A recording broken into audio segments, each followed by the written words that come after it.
ഇനി പട്ടിമൂത്രം നീ കുടിച്ചിട്ടെങ്കിലും മരിക്കാതിരിക്കാൻ നോക്ക് കേസിലൊന്നിലും.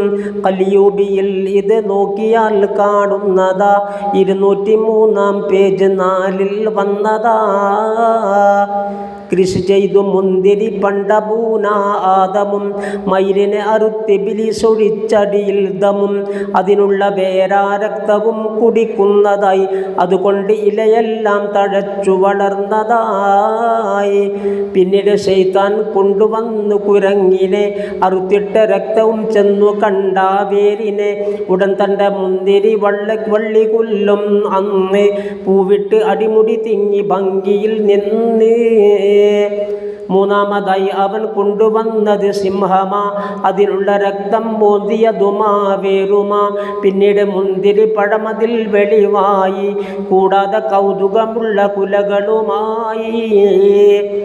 നാലാമതായി ശൈത്താൻ കൊണ്ടുവന്നത് പന്നിയാ അതുകൊണ്ട് ചെയ്തതും മേൽ പറഞ്ഞതു തന്നെയാ.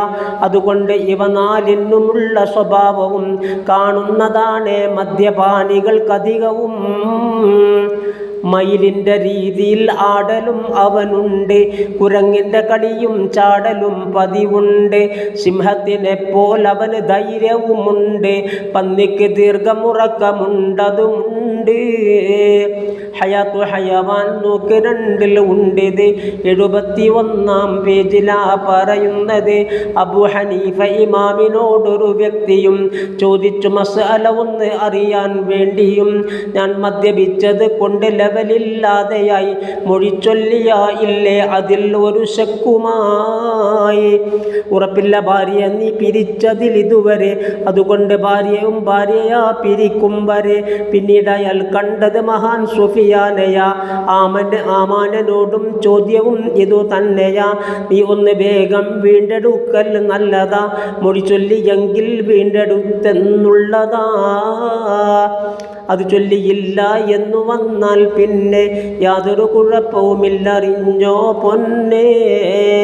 പിന്നീട് അയാൾ കണ്ടത് ശുറൈഖിനെയാ.